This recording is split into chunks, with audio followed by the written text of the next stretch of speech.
Welcome to Fairytale Fritz. Please make sure you listen to this recording in a location where you can safely fall asleep. If you enjoy fairy tales and bedtime stories, please hit the subscribe button in the bottom right corner and you will receive updates and more tales. Today's story is Grimm's Fairy Tale number 21, Cinderella, or the Little Glass Slipper. Once upon a time there was a rich man who lived happily with his wife for a long time, and they had one little girl together. Then the wife became ill, and as she became deathly ill, she called her daughter and said, "Dear child, I must leave you, but when I am up in heaven, I shall look after you. Plant a little tree on my grave, and whenever you wish for something, shake it, and you'll have what you wish. And whenever you are otherwise in a predicament, then I'll send you help. Just stay good and pure." After she said this, she closed her eyes and died. Her child wept and planted a little tree on her grave, just like she had said. She didn't need to water it, for her tears were plenty. The snow covered the mother's grave like a little white blanket, and by the time the sun had taken it off again and the little tree had become green for the second time, the man had married a second wife. However, the stepmother already had 2 daughters from her first husband. They had beautiful features, but proud, nasty, and wicked hearts. After the wedding had now been celebrated and all 3 entered the house, a difficult time began for the poor child. "What is this terrible and useless thing doing in our rooms?" the stepmother said. "Off with you into the kitchen. Whoever wants to eat bread must first earn it. She can be our maid." The stepsisters took away her clothes and dressed her in an old gray smock.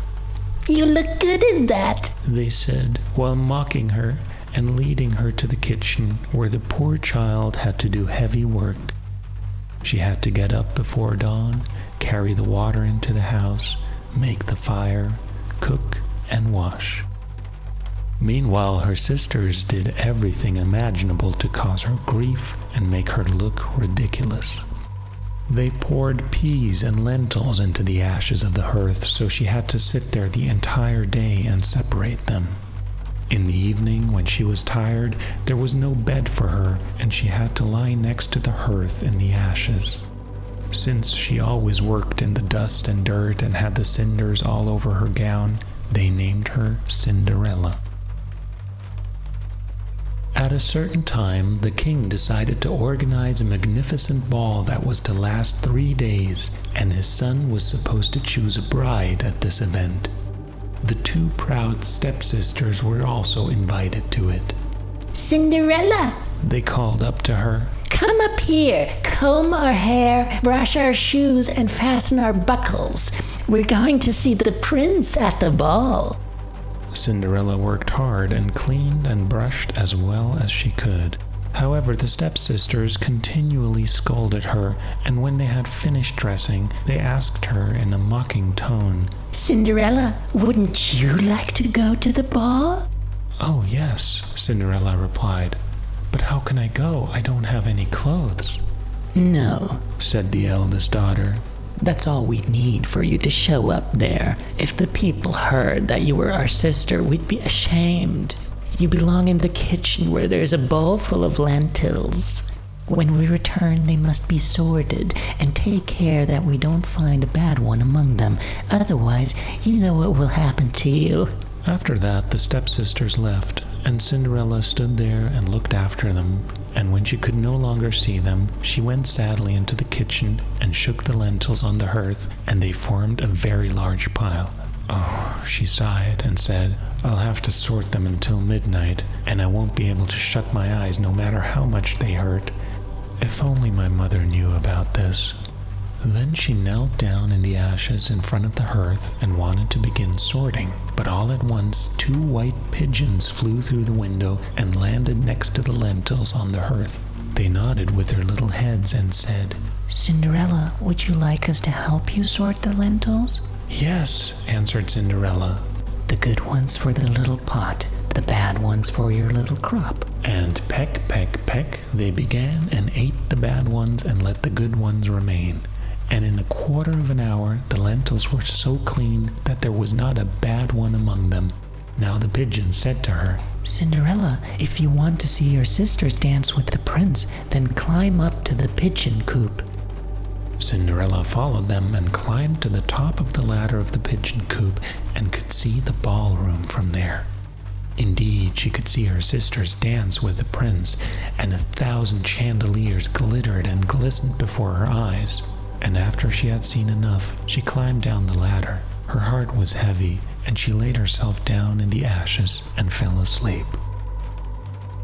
The next morning, the two sisters went into the kitchen, and when they saw that Cinderella had cleanly sorted the lentils, they were angry because they would have liked to have scolded her.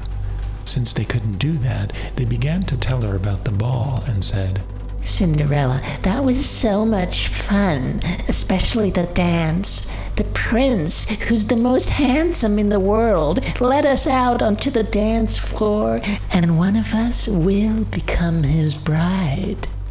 Yes, Cinderella said. I saw the chandeliers glimmer. That must have been splendid.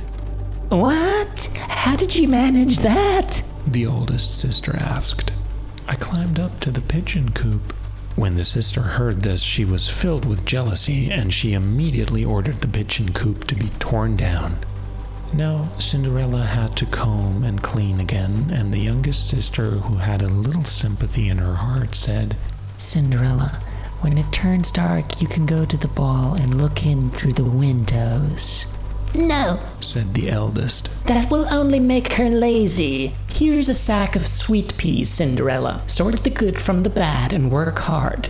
If you don't have them sorted cleanly by tomorrow, then I'll spill them all into the ashes and you'll have to starve until you fish them out of the ashes.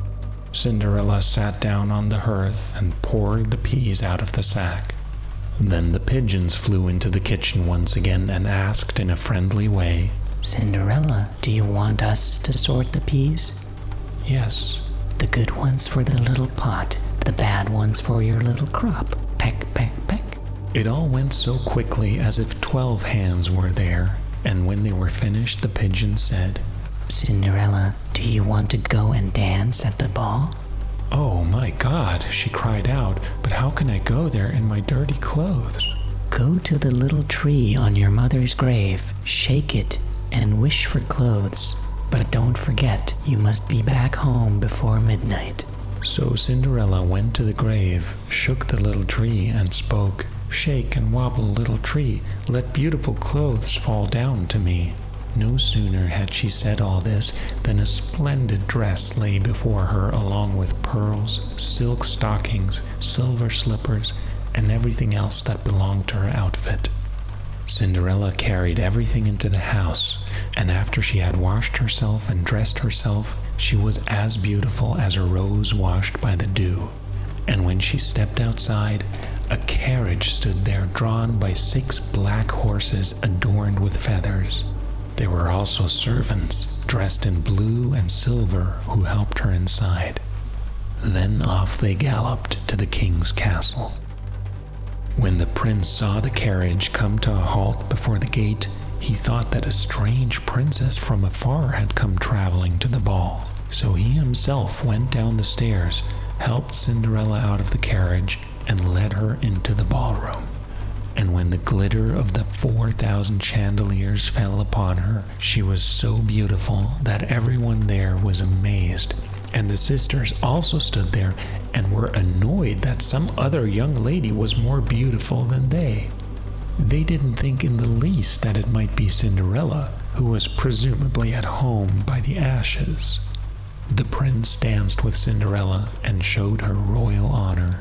As he danced, he thought to himself, I'm supposed to choose a bride, and I know she's the only one for me. Cinderella had lived for such a long time in ashes and sadness. She was in splendor and joy. But when midnight came, before the clock clock struck 12, she stood up and bowed goodbye. Even though the prince begged and begged, she refused to remain any longer.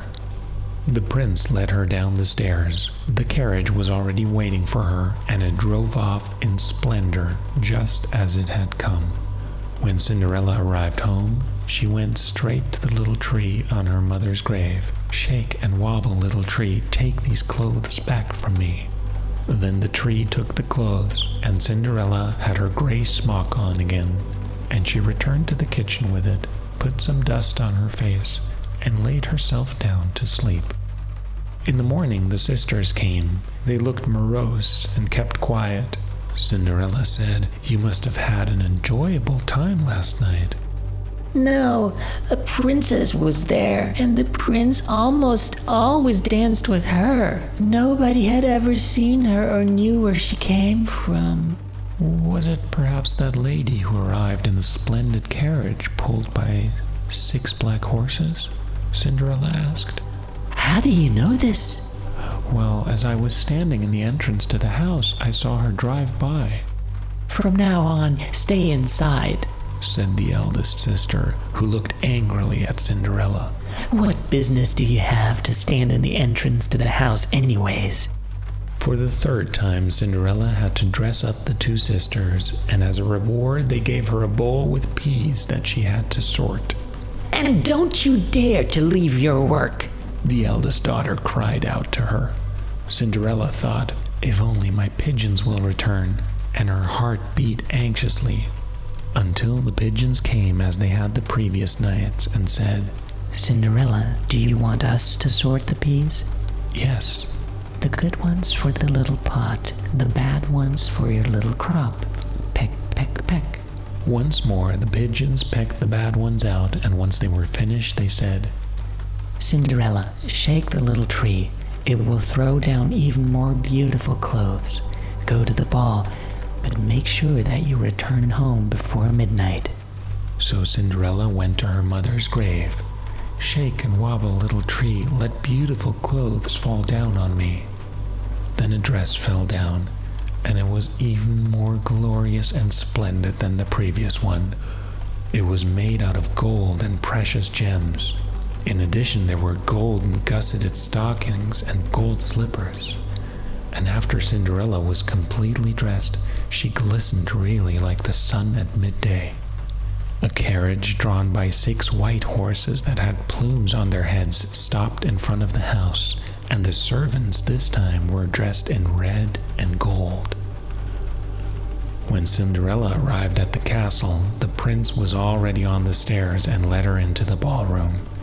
And if everyone had been astonished by her beauty the day before, they were even more astounded this evening, and the sisters stood in a corner and were pale with envy. If they had known that it was Cinderella who was supposed to be at home with the ashes, they would have died of envy. Now the prince wanted to know who the strange princess was, where she came from, and where she drove off. So he had people stationed on the road, and they were to pay attention to her whereabouts. Moreover, he had the stairs painted with black tar so that she wouldn't be able to run so fast. Cinderella danced and danced with the prince and was filled with so much joy that she didn't think about midnight. All of a sudden, as she was in the middle of a dance, she heard the clock begin to strike. But since they were covered with tar, one of her glass slippers got caught, and Cinderella didn't stop to take it with her out of fear. Indeed, just as she reached the last step of the stair, the clock struck 12. The carriage and horses disappeared, and Cinderella stood in her gray smock on the dark road. In the meantime, the prince had rushed after her, and he found the glass slipper on the steps. He pulled it out of the tar and carried it with him. But by the time he had made it down the stairs, everything had disappeared, even the people who stood guard and said that they had seen nothing. Cinderella was glad that nothing worse had happened, and she went home. Once there, she turned on her dim oil lamp, hung it in the chimney, and laid herself down in the ashes. It didn't take long before the two sisters also returned and called out, "Cinderella, get up and light the way." Cinderella yawned and pretended that she had been wakened from her sleep. As she showed them the way, she heard one of the sisters say, "God knows who this princess is. If she were only in her grave, the prince danced just with her alone. And even after she had gone, he didn't want to stay, and the entire ball came to an end." "Yes, it was really as if all the lights had suddenly been blown out," the others said. Meanwhile, the prince was thinking, if everything else has gone wrong for you, now the slipper will help you find your bride. So he had a proclamation announced and declared that whichever maiden's foot fit the glass slipper was to become his wife. But the slipper was much too small for anyone who tried it on.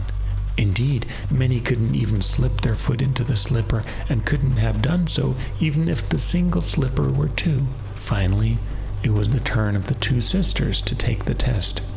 They were glad because they had small, beautiful feet and believed that it couldn't go wrong for them and that the prince should have gone to them right away. "Listen," said the mother secretly.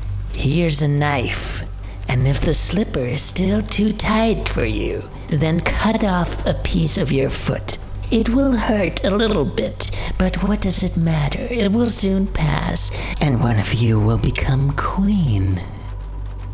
So the eldest sister went into the chamber and tried on the slipper. Her toe slipped inside, but her heel was too large. So she took the knife and cut off a part of her heel until she could force her foot into the slipper. Then she went out and presented herself to the prince. When he saw that she had the slipper on her foot, he said that she was to be his bride. He led her to his carriage and wanted to drive off. However, when he came to the gate, the pigeons were above and called out, "Looky, look at the shoe that she took. There's blood all over it, and shoe's too small. She's not the bride that you met at the ball." The prince leaned over and saw that blood was indeed spilling out of the slipper, and he realized that he had been deceived. So he brought the false bride back to the house.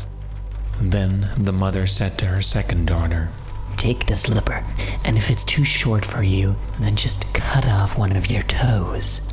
So the sister took the slipper into her room, and since her foot was indeed too large, she bit her lips and cut off a part of her toes. Then she quickly slipped her foot into the slipper and came out of her room.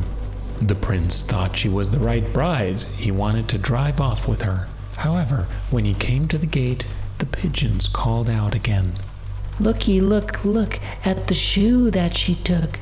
There's blood all over, and the shoe's too small. She's not the bride you met at the ball." The prince looked down and saw that the stockings of the bride were colored red and that her blood was streaming out of the slipper. So the prince brought her to her mother and said, "She too is not the bride, but is there another daughter in your house?" "No," said the mother. "There's only nasty Cinderella. She sits below in the ashes. I'm sure the slipper won't fit her." The mother didn't want to have her summoned, but the prince demanded that she do so. Cinderella was alerted, and when she heard that the prince was there, she washed her face and hands quickly so that they were fresh and clean. When she entered the room, she curtsied. Then the prince handed her the glass slipper and said, "Try it on. If it fits, you'll become my wife." So Cinderella took off the heavy shoe from her left foot and put this foot into the glass slipper, and after she pressed a bit, her foot fit as though the slipper had been made for her. And when she stood up, the prince looked at her face and recognized the beautiful princess once again and cried, "This is the right bride." The stepmother and the two haughty sisters were horrified and became pale, but the prince led Cinderella away. He helped her into the carriage, and as they drove off through the gate, the pigeons called out, "Looky, look, there's no blood at all. The glass shoe's a perfect fit. She's truly the bride you met at the ball." The end.